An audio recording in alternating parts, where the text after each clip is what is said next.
బల్ల కొరకైనటువంటి వాక్యం ప్రకటన గ్రంథం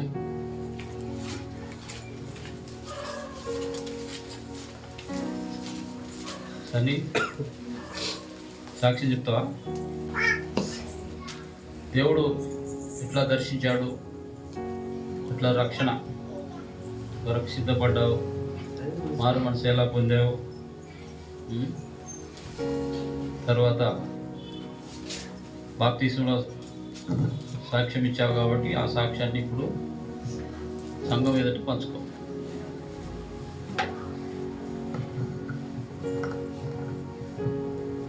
నా పేరు సుశాంత్. నేను 10th క్లాస్ చదువుతున్నాను.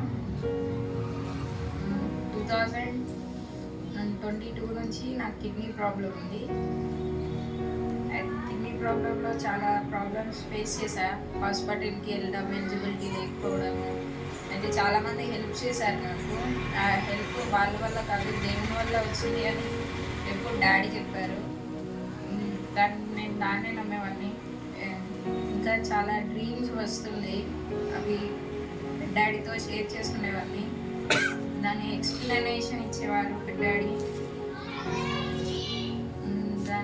నేను నడవాలి, దేవునితోనే ఉండాలి అని చెప్పారు. అయితే నేను కూడా ఉండడం, ఆ డ్రీమ్స్తోని నేను కూడా అలానే ఉండాలి అని అలా బిలీవ్ చేశాను.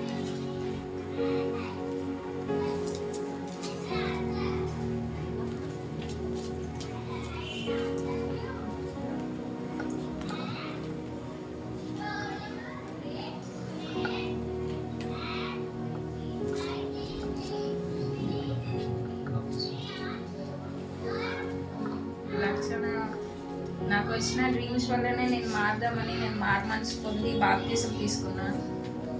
నాతో దేవుడు మాట్లాడిన ఆ డ్రీమ్స్ వల్ల, డ్రీమ్స్లో ఎలా మాట్లాడాలో దానివల్ల మారి నేను కూడా సేవ చేయాలి అని వచ్చిన వాగ్దానాన్ని బట్టి నేను కూడా అలా బాప్తిసం తీసుకొని ఇలా సేవ చేద్దాం అనుకుంటున్నాను.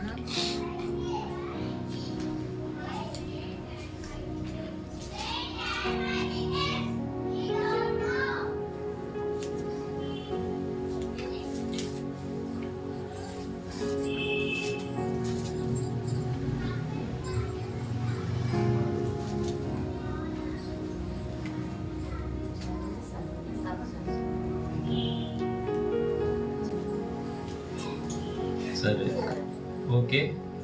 ప్రిపేర్ అయినట్టు లేదు. నెక్స్ట్ టైం ప్రిపేర్ అయ్యి పూర్తిగా చెప్పు. May God bless and abide your decision in getting baptism. Say amen.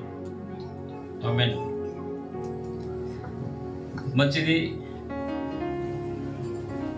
బిడ్డ సుశాంత్ ఇచ్చినటువంటి సాక్ష్యం దేవుడు స్థిరపరిచి బలపరిచి తన భవిష్యత్తులో ఏదైతే దేవుడు బయలుపరిచించున్నాడో దాని ప్రకారంగా ముందుకెళ్ళుటకు సేవ, పరిచర్య, దాని భారము, ఆవశ్యకత అవన్నీ కూడా దేవుడు బయలుపరుస్తాడు. దాని ప్రకారం ముందుకెళ్లాల్సి ఉంటుంది. సరే, దేవుడు సుశాంత్ యొక్క సాక్ష్యమును దీవించును గాక. రండి ప్రియులరా, పల్లవర్తమానం కొరకైనటువంటి వాక్యం చూసుకొని బలలో ప్రవేశిద్దాం. ప్రకటన గ్రంథం చూడండి, 21వ అధ్యాయం. ప్రకటన గ్రంథము 21వ అధ్యాయం 5వ వచనం అందరూ కూడా కలిసి చదువుకుందాం. ప్రకటన గ్రంథము 21వ అధ్యాయము 5వ వచనం. అప్పుడు సింహాసనాసీనుడైనవాడు ఇదిగో సమస్తమును నూతనముగా చేయుచున్నానని చెప్పాను. మరియు మరణము నిజమై ఉండగలదు వాయుని ఆయన నాతో చెప్పుచున్నాడు. ఇంకొకసారి చదువుకుందాం. అప్పుడు సింహాసనాసీనుడైనవాడు ఇదిగో సమస్తమును నూతనముగా చేయుచున్నానని చెప్పాను. మరియు మరణము నిజమై ఉండగలదు వాయుని ఆయన ప్రభు సహాయం కొరకై ప్రార్థన చేసుకుందాం. ప్రేమ నమ్మకం గల మా ప్రియ పరలోక తండ్రి, అత్యున్నత సింహాసనంపై ఆశీర్వైన దేవా, నిన్న నేడు నిరంతరం మారని మార్పు చెందని దేవా, ఈ శాశ్వతమైన ప్రేమకై వందనాలు చెల్లించుకుంటున్నాం. ప్రభు గడిచిన సంవత్సరం అంతా కూడా అనేక బాధలు, వ్యాధులు, శోధనలు, ఇబ్బందులు, కష్టాలు, సమస్యలు ఎన్నో వచ్చినప్పటికీ వాటన్నిటి నుండి మాకు విడుదల కలుగజేసి దేవా, నూతన సంవత్సరంలో మమ్మల్ని ప్రవేశపెట్టిన నాయన నీకు స్తోత్రం. ఈ సంవత్సరాది నుండి సంవత్సరాంతం వరకు ప్రతి విషయంలో మీరు మాకు తోడుగా ఉండి మాకు ముందుగా ఉండి మమ్మల్ని నడిపించి ప్రభా మరి మా జీవితాలను దీవెనకరంగా ఉంచమని ప్రార్థిస్తున్నాం. అదే సమయంలో ప్రభా మరి ఏలియా మన లాంటి స్వభావం కలిగిన వాడై ఉండి ప్రభా మరి ప్రార్థించినప్పుడు 3.5 సంవత్సరములు వర్షం ఆగిపోయింది, కరువు వచ్చింది. బయలు దేవతకు సంబంధించినటువంటి 450 మంది ప్రవక్తలు మరి మీ పక్షంగా ఒక్కడే ఉన్న ఏలియా అందరి జనులలో కూడా ప్రభువా ఏలియా పక్షంగా విజయం అనుగ్రహించిన దేవ, ఆకాశం నుండి అగ్ని దిగి వచ్చి మరి పీఠమును దహించి వేసిన ద్వారా మీరే నిజమైన దేవుడిని గుర్తించగలిగినందుకు ఆ ప్రజలందరూ ప్రభువా మరి మీరే నిజమైన దేవుడిని అంగీకరించుంటున్నారు. మా దేవ, మా తండ్రి, మా జీవితాలలో కూడా మీరే నిజమైన దేవుడిగా ఉంటూ మమ్మల్ని నడిపిస్తున్నందుకై స్తోత్రం, వందనాలు చెల్లించుకుంటున్నాం. దేవా మరి అల్పుడును అయోగుడు నన్ను నీ కృపలో జ్ఞాపకం చేసుకో, పరిశుద్ధాత్మతో నన్ను అభిషేకించి వాడుకునండి. నీ నోటికి నన్ను పూరగా వాడుకొని ప్రభు మరి నీ ప్రజలు ఏ మా వాక్యం కావలసినదో దానిని మీరే దయచేసి మీ నామ మహిమార్థమై జీవించినట్లు అందరినీ దీవించమని యేసుక్రీస్తు ప్రభు నామమున ప్రార్థిస్తున్నాం తండ్రి, ఆమేన్. ప్రియమైనటువంటి దేవుని బిడ్డలారా,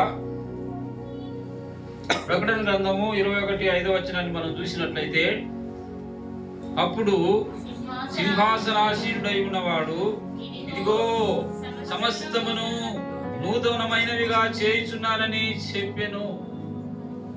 మరియు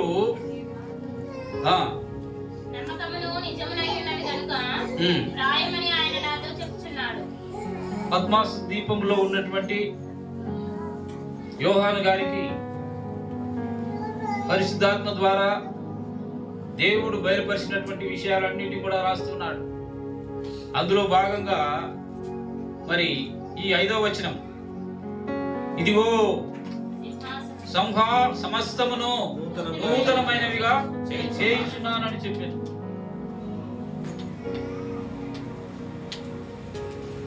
Behold, I will make all things new. సమస్తం కూడా నూతనంగా చేస్తాడట. నూతనంగా చేసే దేవుడు మనం కలిగి ఉన్నటువంటి దేవుడు. సో కొంచెం సేపు మనము సమయం కూడా ఎక్కువగా లేదు కాబట్టి ఎక్కువగా మనం ధ్యానించుకోము. తర్వాత దేవుని చిత్తం అయితే మరి ఒకసారి దాని గురించి ధ్యానించుకుంటాం. ఇప్పుడు సమస్తము అంటే అన్ని కలిగి ఉన్నదేది ఆయన లేకుండా కలగలే. ఎవరాయన? అదేనండి, కలిగి ఉన్నదేది ఆయన లేకుండా కలగలేదు. అన్ని కూడా అన్నిటికీ మూలం జీసస్ క్రైస్ట్. కాబట్టి ఇక్కడ ఆయన ఏమంటున్నాడు అంటే, నేను సమస్తము నూతనమైనవిగా చేశాను. అన్ని ఆల్ థింగ్స్ ప్రతిదీ కూడా నూతనమైనదిగా చేస్తా అంటున్నాడు. వాటిలో మనం కొన్ని ఏమేమి నూతనం చేస్తూ ఉన్నాడో చూసుకుందాం. చూడండి, మొదటిగా చూస్తే లూకా సువార్త 22, లూకా సువార్త 22:20 వచనం చూడండి.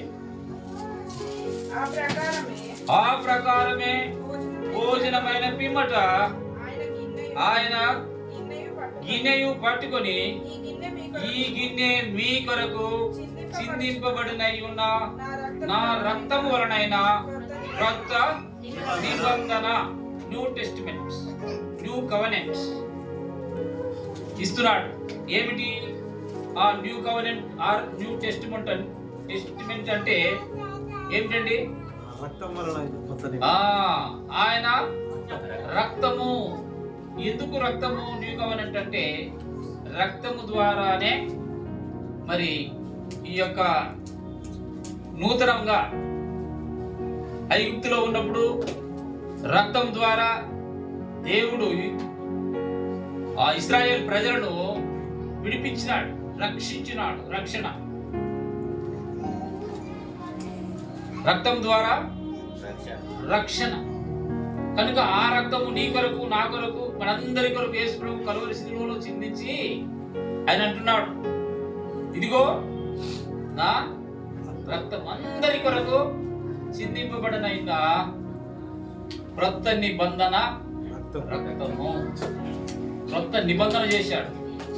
మనం చూసినట్లయితే దేవుడు మరి నోవాహుతో నిబంధన చేస్తూ వచ్చాడు. ఎప్పుడు చేశాడు? ఎప్పుడు చేశాడంటే జల ప్రళయం తరువాత వారు బయట నుండి ఓడలో నుండి బయటకు వచ్చిన తరువాత నోవాహు దేవునికి ఒక బలిపీఠం కట్టాడు. బలిపీఠం కట్టిన తర్వాత దేవుడు నోవాహుతో నిబంధన చేశాడు. ఏమిటి ఆ నిబంధన అంటే మరలా ఇలాంటిది రాదు. ఎలాంటిది? జల ప్రళయం రాదు అని.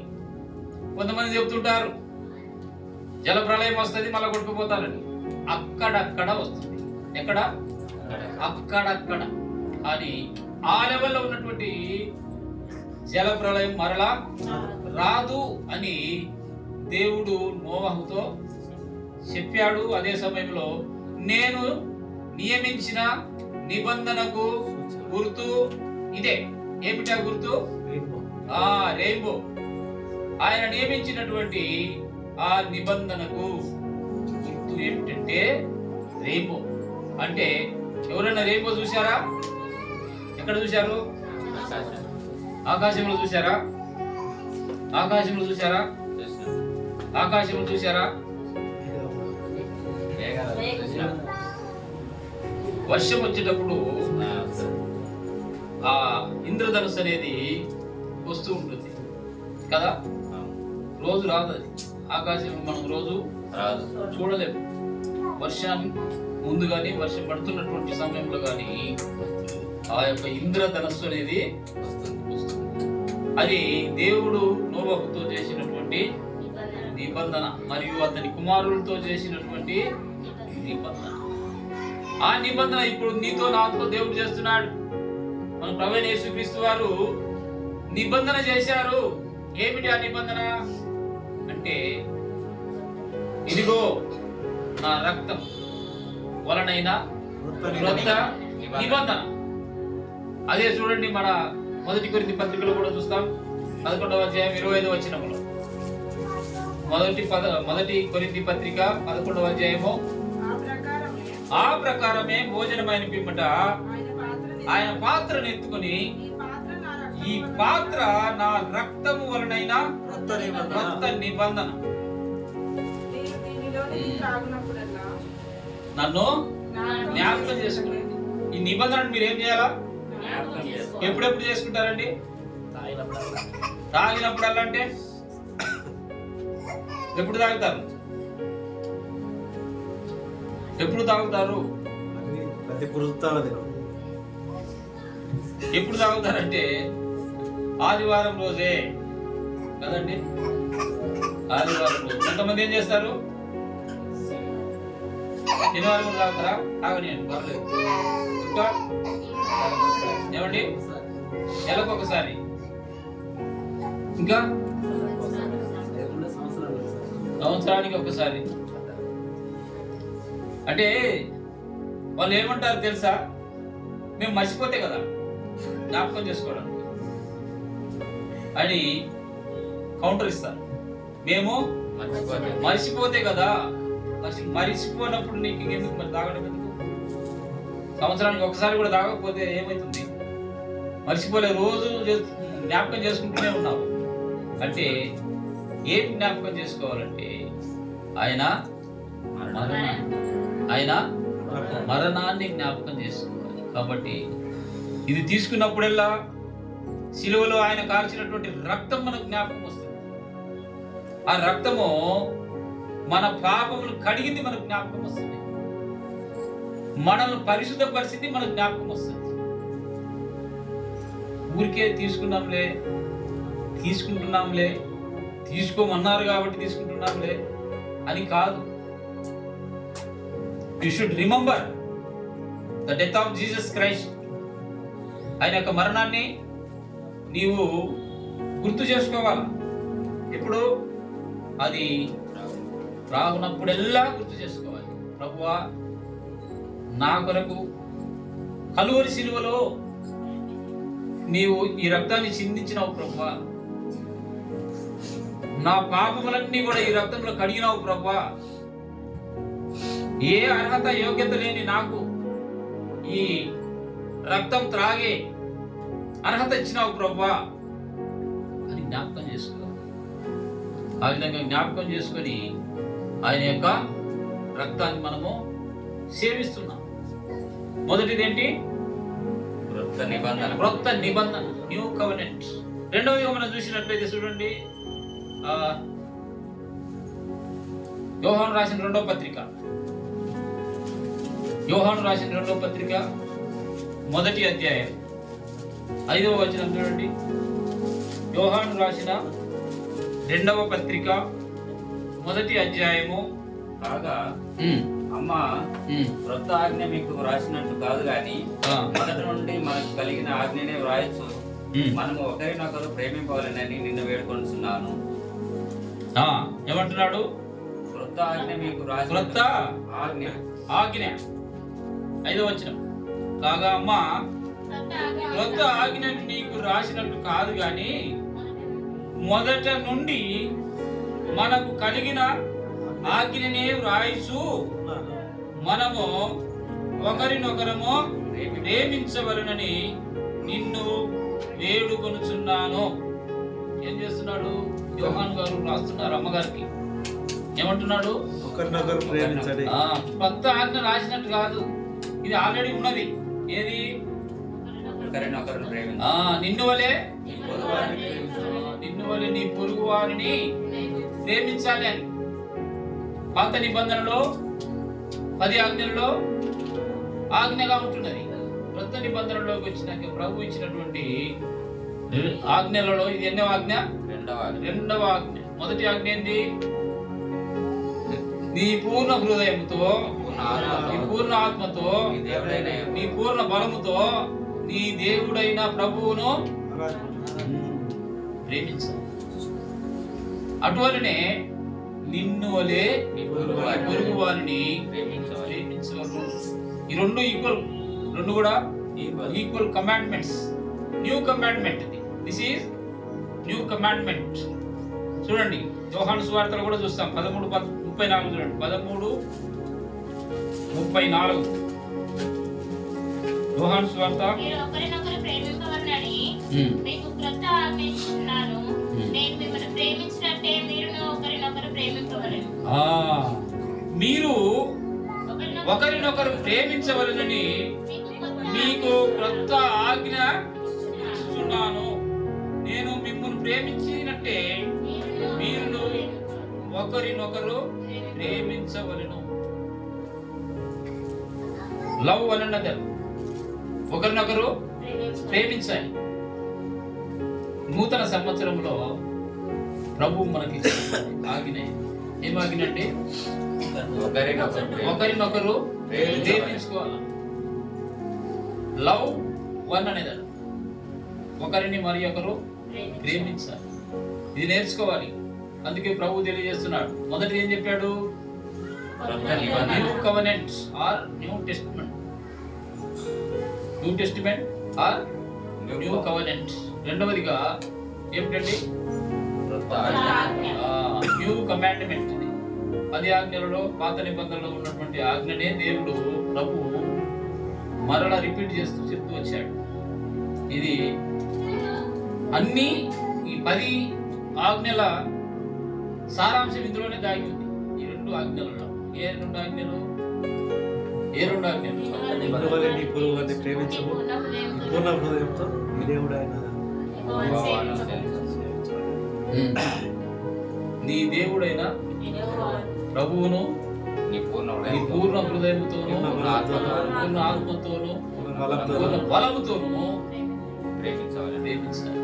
అటువలే నిన్ను వలె నీ పొరుగు నీ పొరుగు వారిని ప్రేమించాలి. ఈ 2 ఆజ్ఞలు ధర్మశాస్త్రం అంతటి కూడా ముఖ్యమైనవి. నువ్వు మిగతా ఏం చేయకపోయినా ఈ 2 చేస్తే అన్నిటిలో ఉన్నట్టే లెక్క. ఏమిటండి?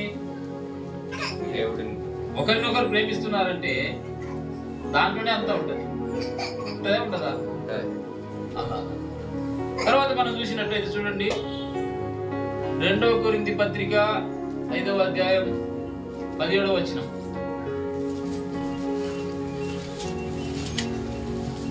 2 కొరింథీ పత్రిక పాతవి గతించెను, ఇదిగో పాతవి పాతవి గతించెను, గతించెను కొత్తవాయెను. ఏమయ్యాట? కాగా ఎవడైనను క్రీస్తునందున్న ఎడల వాడు నూతన సృష్టి. కనుక న్యూ క్రియేషన్. ఈ న్యూ క్రియేషన్ లో నువ్వు ఉండాలి. అంటే ఏం చేయాలి అంటే ఆయన కవెనెంట్స్ లేదా ఆయన న్యూ టెస్టిమెంట్ కలిగి ఉండాలి. రెండవదిగా న్యూ కమాండ్మెంట్, ఆయన క్రొత్త ఆజ్ఞను నీవు పాటించాలి. పాటించి ఉన్నప్పుడు ఏమవుతుందంటే నూతన సృష్టిలో నువ్వు ఉంటావు. ఎక్కడ ఉంటావు? నూతన సృష్టి. నూతన సృష్టి అంటే ఏంటి? చూడండి, మొదటి మనం చూసినటువంటి ప్రకటన గ్రంథం 21వ అధ్యాయం 1వ వచనంలోనే ఉంటుంది. అంతటా నేను కొత్త ఆకాశమును కొత్త భూమిని మొదటి ఆకాశము మొదటి భూమి గతించిపోయాను. మొదటి ఆకాశము మొదటి భూమి గతించిపోయాను. అంటే దేవుడు నీ కొరకు ఒక సృష్టి, నూతన సృష్టి, దాంట్లో కొత్త ఆకాశము కొత్త భూమి నీ కొరకు దేవుడు ఏర్పాటు చేసి పాత ఏమైనాయట? గతించిపోయాను. మరలా ఉండవు. మరలా చూద్దామన్నా కూడా ఉండవు. ఉంటాయా? ఎందుకు? గతించిపోయినాయి కాబట్టి. సో ప్రియమైనటువంటి దేవుని బిడ్డలారా, కొత్త సంవత్సరంలో చేరినటువంటి విశ్వాస జీవితంలో ఇంకా పాతవి అనేటివి గతించిపోవాలి. ఉండటానికి వీలు లేదు. ఉన్నాయంటే పాత నీలో ఇంకా ఉన్నాయంటే దాని అర్థమైంది ఏమండి? కొత్త దాంట్లోకి రాలేదు. నువ్వు కొత్త దాంట్లోకి రాలేదని. నీవు కొత్త దాంట్లోకి ఇంకా రాలేదు అని. ఈ సంవత్సరం అంతా కూడా ఈ నువ్వు తలపోసుకుంటూ ఉండాలి. అంటే గుర్తుంచుకుంటూ ఉండాలి. అంటే జ్ఞాపకం ఉంచుకుంటూ ఉండాలి. ఏదేది? కొత్త నిబంధన, కొత్త ఆజ్ఞ, సృష్టి. నూతన సృష్టిలో నువ్వు ఉండేటట్టు చూసుకోవాలి. కనుక ఇది చాలా ప్రాముఖ్యమైనటువంటి ఈ ఆజ్ఞ. నీ జీవితము నూతన సృష్టిలో ఉండాలి అంటే దాని అర్థం ఏంటంటే ప్రభువు దగ్గర నీవు ఉండాలి అని అంటే కంపల్సరీ నీవు పాటించాలి. పాటించకపోతే ఇంకా ఏం చేయాలో చూద్దామా? 5:10 ప్రకటన. ఆ పెద్దలు నీవు ఆ గ్రంథమును తీసుకొని దాని ముద్రలను విప్పుటకు యోగ్యుడవు, నీవు వధింపబడిన వాడవై నీ రక్తమిచ్చి ప్రతి వంశంలోను ఆయా భాషలు మాట్లాడే వారిలోను ప్రతి ప్రజలోను ప్రతి జనంలోను దేవుని కొరకు మనుషులను కొని మా దేవునికి వారిని ఒక రాజ్యముగాను యాజకులను గాను చేసి గనుక వారి భూలోకమందు ఏలుదురని కొత్త పాట పాడుదురు. చూసారా? New song. కొత్త పాట పాడాలి. ఏం పాట పాడాలా? కొత్త పాట పాడాలి. పరలోకంలో ఉండేది గొర్రె పిల్ల పాట, ఇంకా ఇంకేముంటాయి? కొత్త పాట. అంతే ఉంటాయా? మోసే పాట, మోసే పాట ఉంటుంది, గొర్రె పిల్ల పాట, గొర్రెపిల్ల పాట ఉంటుంది, కొత్త పాట ఉంటుంది. కాబట్టి కొత్త సంవత్సరం నువ్వు పాడాల్సింది ఏమిటి? కొత్త పాట. ఎందుకనంటే చదవండి, నీవు ఆ గ్రంథమును తీసుకొని దాని ముద్రలను విప్పుటకు యోగ్యుడవు, నీవు వధింపబడిన వాడవై నీ రక్తమిచ్చి ప్రతి వంశములోను ఆయా భాషలు మాట్లాడు వారిలోను ప్రతి ప్రజలోను ప్రతి జనములోను దేవుని కొరకు మనుషులను కొని. ఎవరు కొన్నారు? ఎవరు కొన్నది? యేసు ప్రభు వధింపబడ్డాడు, నీ కొరకు వధింపబడ్డాడు, కలువరి శిలువలో వధింపబడ్డాడు, నిన్ను కొని ఉన్నాడు. ఏం పెట్టి కొని ఉన్నాడు? తన రక్తం ఇచ్చి కొన్నాడు, తన స్వరక్తం ఇచ్చి నిన్ను కొన్నాడు. ఇప్పుడు నీవు నీ సొత్తు కాదు, మరి ఎవరి సొత్తు? ఆయనే కొన్నాడు, ఆయన సొత్తు. మనము మార్కెట్ పోయి ఏమైనా కొనుక్కొని వస్తే ఆయన నాకు అంటాడా? ఎందుకన్నాడు? నువ్వు వెల చెల్లించినావు కాబట్టి ఇవి అతని కాదు, ఇప్పుడు నీవెళ్తాయి. అదే విధంగా నీ కొరకు వెల చెల్లించినటువంటి దేవుడు ఆయన. ఏమి ఆ వెల అంటే తన రక్తమిచ్చి నిన్ను కొన్నాడు. కాబట్టి నీవు నీ సొత్తు కాదు, నేను నా సొత్తు అనడానికి వీలు లేదు. దేవుని మాట చొప్పున, దేవుని ఆజ్ఞ చొప్పున నువ్వు నడవాల్సిందే. కారణం ఏంటంటే నీవు నీ సొత్తు కాదు, దేవుని సొత్తు అయినావు. దేవునికి కొన్నటువంటి వ్యక్తి తన ఇష్టంగా చూసుకుంటాడు తప్పితే నీ ఇష్టంగా చూసుకోవడానికి వీల్లేదు కదా. ఇప్పుడు ఒక వ్యవసాయదారుడు ఎద్దు కొంటాడు, ఒక వ్యక్తి దగ్గర ఎద్దును కొంటాడు. తీసుకుపోయి ఏం చేస్తాడు? వ్యవసాయం కొరకు వాడతాడు, వ్యవసాయం కొరకు వాడతాడు. ఆ ఎద్దు ఎవరి ఆధీనంలో ఉండాలి? ఎవరు కొన్నారో వారి ఆధీనంలోనే ఉంటది ఆ ఎద్దు. ఆ ఎద్దు బాగా మరి వ్యవసాయం చేయాలంటే ఏం చేస్తాడు? దానికి కావలసినటువంటి దాన పెడతాడు, మంచి మేత చేస్తాడు. అదే విధంగా దేవుని బిడ్డలారా, ప్రభు నిన్ను కొని ఉన్నాడు, నీకు దాన చేస్తాడు, మంచి మేత చేస్తాడు, తన ఇంటిలో ఉంచుకుంటాడు, తన ఇంటిలో ఉంచుకుంటాడు. ఆ ఇల్లే పరలోక రాజ్యం, లేదా క్రొత్త సృష్టి, ఆకాశము క్రొత్త భూమి. ఆ నూతన సృష్టిలో దేవుడు నిన్ను ఉంచడం కొరకు నిన్ను కొన్నాడు. కొన్ని ఎద్దులు ఏం చేస్తాయి తెలుసా అండి?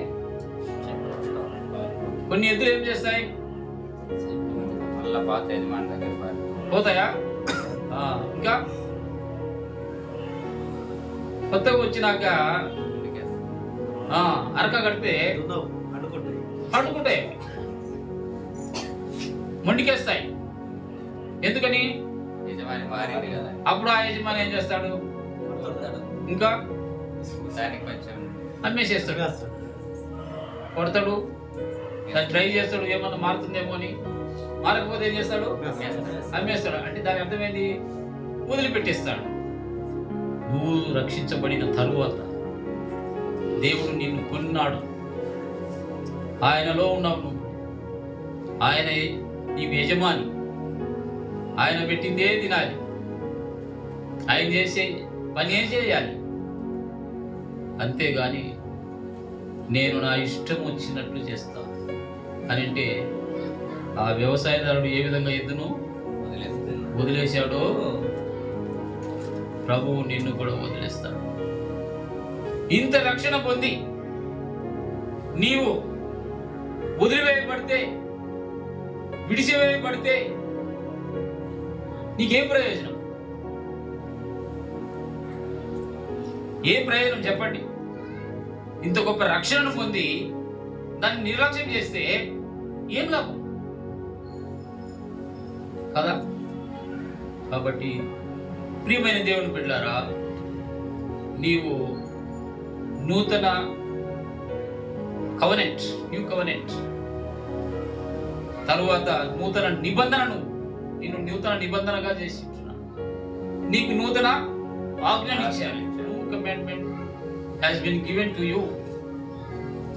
తర్వాత మూడవదిగా నూతన సృష్టిలో దేవుడు నిన్ను ఉంచుతూ వచ్చాడు.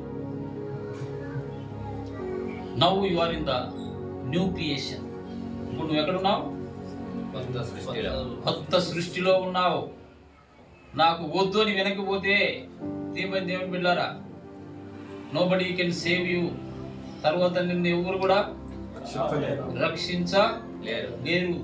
కనుక నూతన సంవత్సరంలో నూతన తీర్మానం చేసుకొని నూతనంగా ముందుకు వెళ్ళాలి. నూతన పాట పాడుకుంటూ వెళ్ళాలి. ముందుకు ఏం చేసుకుంటూ వెళ్ళాలి? నూతన పాట పాడుకుంటూ వెళ్ళాలి. చూడండి, రెండవ రాజుల గ్రంథం 2వ అధ్యాయం 20వ వచనం చూడండి. రాజులు 2వ అధ్యాయం, రాజులు 2వ గ్రంథము 2. అతడు కొత్త పాత్రలో ఉప్పు వేసి నా యొద్దకు తీసుకొని రండని వారితో చెప్పాను. వారు దానిని తీసుకొని రాగా అతడు ఆ నీటి ఊట యొద్దకు పోయి అందులో ఉప్పు వేసి యెహోవా సెలవిచ్చినదేమనగా, ఈ నీటిని నేను బాగు చేసి ఉన్నాను గనక ఇక దీనివల్ల మరణము కలగకపోవును, భూమియు నిస్సారంగా ఉండదు అని. కాబట్టి నేటి వరకు ఎలీషా చెప్పిన మాట చొప్పున ఆ నీరు మంచిదై ఉండెను. 19వ వచనం చూడండి. అంతటా పట్టణపు వారు, ఈ పట్టణములో ఉన్న చోటు రమ్యమైనది, మా ఏలిన వాడవైన నీకు కనబడుచున్నది. ఏం కనబడుతుందంట ఆయనకు? ఈ పట్టణము ఉన్నటువంటి చోటు ఎంతో రమ్యమైనదని నీకు కనబడుతున్నది, కానీ నీళ్లు మంచివి కాదు. మనుషులు పైకి ఎలా ఉన్నారట? మంచిగా కనిపిస్తున్నారు, కానీ అది. కనుక దేవుని బిడ్డలారా, ఈ పట్టణపు వారు, ఈ పట్టణం ఉన్న చోటు రమ్యమైనదని మా ఏలిన వాడవైన నీకు కనపడుతున్నది, కానీ నీళ్లు మంచివి కాదు. నీరు దేనిని సూచిస్తుంది అంటే అది దేవుని వాక్యమును సూచిస్తుంది. కానీ ఆ నీరు ఎలా అయిందో తెలుసా అండి? అందుచేత కింద చూడండి, భూమి నిస్సారమై ఉన్నదని ఎలీషాతో అనగా అతడు కొత్త పాత్రలో ఉప్పు వేసి నా యొద్దకు తీసుకొని రండని వారితో చెప్పి. భూమి ఎలా ఉందట? నిస్సారమైనదిగా ఉంది. అయితే అతడు కొత్త పాత్రలో ఉప్పు వేసి నా యొద్దకు తీసుకుని రండని వారితో చెప్పాను. అంటే పాత్ర నువ్వు, యు ఆర్ ద వెసల్. ఏ వెసలు? కొత్త పాత్రగా ఉండాలండి. You will become a new vessel. నువ్వు కొత్త పాత్రగా ఉండాలి. కొత్త పాత్రగా ఉన్నట్లయితే ఆ కొత్త పాత్రలో ఏం వేస్తాడట? ఉప్పు వేస్తాడు. ఉప్పు అంటే ఏంది? రుచి అంటే ఏంది? దేవుని వాక్యం. నీవు కొత్త పాత్రగా మారితే దేవుడు నీ పాత్రలో, అంటే నీలో ఉప్పు వేస్తాడు. అనగా దేవుని వాక్యం నీలో ఉంటుంది. దేవుని వాక్యము నీలో ఉంటుంది. వారు దానిని తీసుకొని రాగా అతడు ఆ నీటి యూట యొద్దకు పోయి అందులో ఉప్పు వేసి, యెహోవా సెలవిచ్చినదేమనగా, ఈ నీటిని నేను బాగు చేసి ఉన్నాను కనుక దీని వలన మరణము. చూశారా వీళ్ళారా? దేవుడు ఎలా మాట్లాడుతున్నాడు చూశారా? నీవు కొత్త పాత్రవైతే నీలో దేవుడు ఉప్పు వేస్తాడంట. ఆ ఉప్పు ద్వారా మరి ఏమవుతుందంట? మరణం అవ్వదండి. చూశారా? దేవుడు ఎంత గొప్ప దేవుడు చూడండి. నీవు మారితే, నీ జీవితం మారితే నీలో దేవుని వాక్యం నిలిచి ఉన్నట్లయితే నీకు మరణం అనేది ఉండదు. మరణం అంటే 2 రకాలండి కదా. ఒకటి సహజ మరణం, రెండవది ఆత్మీయ మరణం. 2 ఉండవా? ఒకటి ఉంటుంది ఏముంటుంది? సహజ సహజ మరణం. సహజ మరణం ఉంటుంది. అయితే మనం ప్రకటన గ్రంథంలో చూసినట్లయితే ఏముంటదంటే రెండవ మరణం. తర్వాత ఏముంటది? మొదటి పునరుత్థానము, రెండవ మరణం. అంటే మొదటి పునరుత్థానంలోకి రావాలంటే నీవు రెండవ జన్మ ఎత్తాలి. రెండవసారి నువ్వు జన్మించినట్లయితే మనము యోహాను సువార్త చూస్తాం. ఏమని? 3వ అధ్యాయం, ఒకడు నీటి మూలంగా ఆత్మ మూలంగా జన్మిస్తేనే కానీ దేవుని రాజ్యమును చూడలేడు. ఒకడు నీటి మూలముగా ఆత్మ మూలంగా ఆత్మ మూలముగా రెండవ జన్మ అనుభవం ఆ విధంగా ఉంటుంది. రెండవ జన్మ నీవు రెండవసారి జన్మించినట్లయితే, మొదటి జన్మ ఏంటంటే స్వాభావికమైనటువంటి జన్మ. రెండవ జన్మ ఏంటంటే క్రీస్తులోనికి రావటం, ఆత్మీయ పుట్టుక లేదా బాప్తీసం ద్వారా తండ్రిని లేదా దేవుని యొద్దకు మనము చేరు. ఆ విధంగా నీకు మరణం అనేది ఉండదట. ఏముండదు? మరణం ఉండదు. చూడండి, మరలా చూడండి. సెలవిచ్చినది ఏమనగా ఈ నీటిని నేను బాగు చేసి ఉన్నాను. ఈ నీరు ఏ నీరు? మరణకరమైన నీరు. ఈ నీరు ఏ నీరు అంటే ముందు నిస్సారమైనది, నిస్సారమైనది, హానికరమైనటువంటి నీరు అది, మరణకరమైనటువంటి నీరు అది. కానీ ఇప్పుడు ఆ నీటిలో ఉప్పేశాడు. ఆ నీరు ఇప్పుడు ఏమైందంటే జీవము గల జీవ ఊటైపోయిందండి. జీవజలంగా మారిపోయింది. జీవజలమును తాగినటువంటి వ్యక్తికి ఏముండదట? మరణమే ఉండదు. అందుకే యేసు ప్రభు సమరయ స్త్రీ దగ్గర, అంటే బావి వద్దకు వచ్చినప్పుడు, యాకోబు బావి వద్దకు వచ్చినప్పుడు ఆ స్త్రీ అంటుంది, ఆ స్త్రీతో ఆయన చెప్తాడు, నేను నీరు తాగినటువంటి వాడు మరలా తప్పి వనకుండునట్లు నేను అతనిలో ఊరిడి నీటి బుగ్గనిస్తాను అన్నాడు. ఆమె అంటుంది, అయ్యా నాకు ఆ జీవజలం అయ్యా, నేను మరలా సారికి ఈ బావికి వచ్చి నీరు చేరుకొని కోరుకుంటున్నట్లు ఆ జీవజలము నాకు ఇవ్వయ్యా అని అంటే ఏమన్నాడు ఆయన? నీ పెనిమిటిని తీసుకురాపో, నేను నీకు జీవజలం ఇస్తాను అని అంటే ఆమె ఏమన్నది? అయ్యా నాకు పెనిమిటి లేడు. అప్పుడు ప్రభు ఏమన్నాడు? నీవు నిజమే చెప్పితివి. ఇప్పుడు నీ యొద్ద ఉన్న ఆయన నీ భర్త కాదు. కనుక యాకోబు బావి జీవపు ఊట అయిపోయింది. ఇక్కడ నీలో ఊరడి జీవజలాలను దేవుడు అనుగ్రహిస్తున్నాడు. ఆ నీరు నీవు తాగినట్లయితే నీకు మరణము లేదు. రెండవ మరణం అంటే ఏంటి తెలుసా? చూద్దాం, అది కూడా చూడండి. ప్రకటన గ్రంథం 20వ అధ్యాయము 8వ వచనం చూడండి.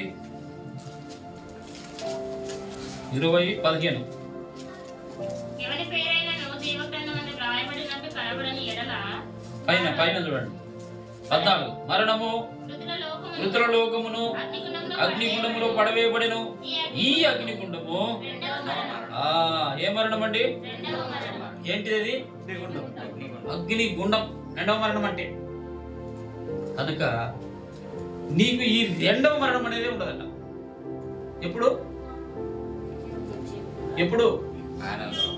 ఎప్పుడు అంటే నీవు నూతన పాత్రగా, కొత్త పాత్రగా నువ్వు చేయబడినప్పుడు, ఆ పాత్రలో ఆయన వేసినటువంటి ఆ ఉప్పు, నీటిలో ఉప్పు వేసినప్పుడు ఆ నీరు మరణాన్ని తిరిగిస్తుంది.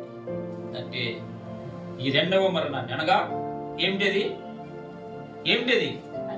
అగ్నిగుండం. ఇంకా కావాలంటే 21:8 చూడొచ్చు. 21:8 కూడా ఎవరెవరు దాంట్లో పాల్గొంటారనేది కూడా మనకు అక్కడ కొంతమంది పిరికివారు, అవిశ్వాసులు, వ్యభిచారులు, మాంత్రికులు, విగ్రహారాధికులు, అబద్ధికులు అందరూ కూడా అగ్ని గంధకములతో మండు గుండములో పాలు పొందుదురు. ఇది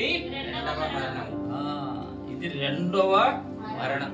అంటే దేవుని బిడ్డలారా, దేవుని వాక్యం నీలో ఉన్నట్లయితే నీవు కొత్త నిబంధనలోనికి వచ్చినట్లయితే, కొత్త ఆజ్ఞను అనుసరిస్తూ ఉన్నట్లయితే, కొత్త సృష్టిలో నువ్వు ఉన్నట్లయితే, కొత్త పాట నువ్వు పాడుతూ ఉన్నట్లయితే, తర్వాత కొత్త పాత్రగా నువ్వు చేయబడినట్లయితే నీకు మరణం అనేది ఉండదు. అంటే రెండవ మరణము ఉండదు. అవి తప్పించుకొని నువ్వు బయటకు పోతే మరణము సంభవిస్తుంది. అంటే రెండవ మరణము సంభవిస్తుంది. చివరిగా చూడండి, యెషయా గ్రంథం 40వ అధ్యాయం. యెషయా గ్రంథము 40వ అధ్యాయం 31వ వచనం చూడండి. యెహోవా కొరకు ఎదురుచూచువారు నూతన బలం పొందుదురు. వారు పక్షిరాజు వలె రెక్కలు చాపి పైకి ఎగురుదురు. అది యెహోవా కొరకు ఎదురు చూస్తూ ఉండాలి. ఎదురు చూసేవారు ఏమైందంట? యెహోవా కొరకు ఎదురు చూసేవారు నూతన బలము పొందుదురు. మరి ఎలా ఉంటారట? పక్షిరాజు వలె రెక్కలు చాపి పైకి ఎగురుదురు,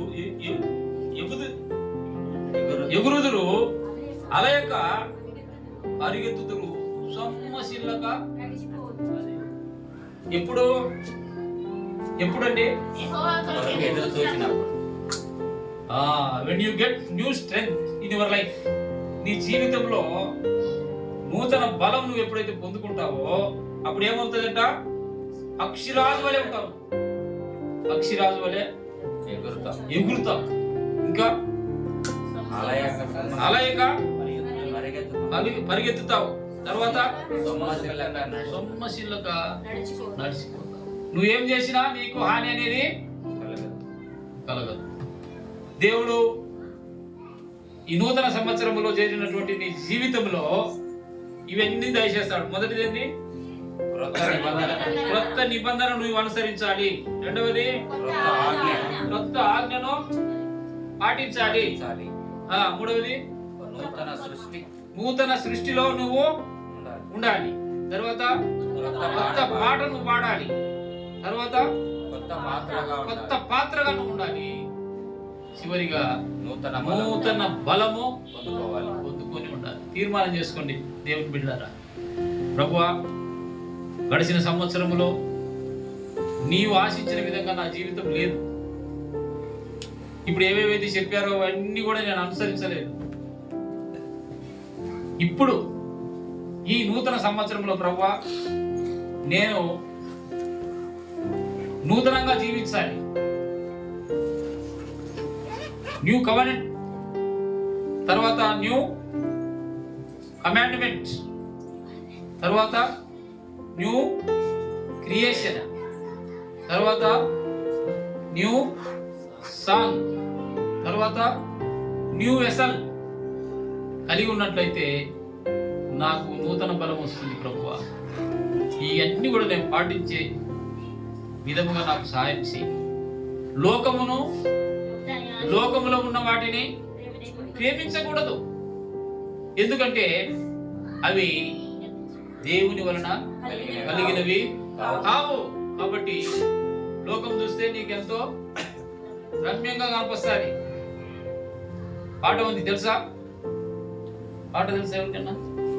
ఎంతో అందమైన ఈ లోకములోన అన్నీ కూడా మాయా స్వరూపములే, ఒక్క రోజున అంతము వచ్చురా, అన్నిటినీ లయము చేసి పోవురా. అది ఒకరోజు వస్తుంది, అన్నిటిని ఏం చేస్తుంట? లయం చేస్తుంది. కాబట్టి మనము నూతన సంవత్సరం ప్రవేశించినటువంటి బిడ్డలంగా ఈ 5-6 అంశాలు ఏవైతే ఇప్పుడు మనం చెప్పుకున్నామో వాటిని అనుసరించాలి. పోయిన సంవత్సరం నేను అనుసరించలేదే అంటే ఇప్పుడే మరి ఈ లోకము అంతం కాబోతుంది త్వరగా. దాన్ని మనం దృష్టిలో పెట్టుకోవాలి. నూతన సృష్టిలోకి మనం ఎంటర్ కావాలంటే పాతది గతించిపోయండి. దానికి మనకేమి ఇబ్బంది లేదు. మనం ఎక్కడ ఉంటాం? నూతన సృష్టిలో ఆయన ఎంత ఉంటాం? కొత్త ఆకాశము కొత్త భూమిలో ప్రభువుతో కూడా మనం యుగయుగాలు ఉండే ఆ ధన్యతను మనం కోరుకోవాలి. ప్రియులారా, తీర్మానం చేసుకోనండి. ఎక్కడెక్కడైతే మీరు గడిచిన సంవత్సరంలో దేవునికి అంగీకారంగా ఉండలేదో వాటన్నిటిని విడిచిపెట్టి ఇప్పుడు దేవుని సన్నిధిలో తీర్మానం చేసుకొని, ప్రభువా నీ సన్నిధిలో మేము నీకు నమ్మకంగా జీవిస్తాం, నీ నూతన సృష్టిలో మేము ఉంటాం, మమ్మల్ని నూతనపరచు, నూతన బలాన్ని మాకు ఈ ప్రభువా, మేము నూతనంగా కొత్త పాటలు పాడతాము, కొత్తగా నిన్ను ఆరాధిస్తాము, కొత్త విధంగా మేము నీ సన్నిధిలో కనిపిస్తాము అని చెప్పేసి తీర్మానాలు చేసుకోండి. ప్రార్థన చేసుకుందాం. అందరూ కూడా మోకరించండి.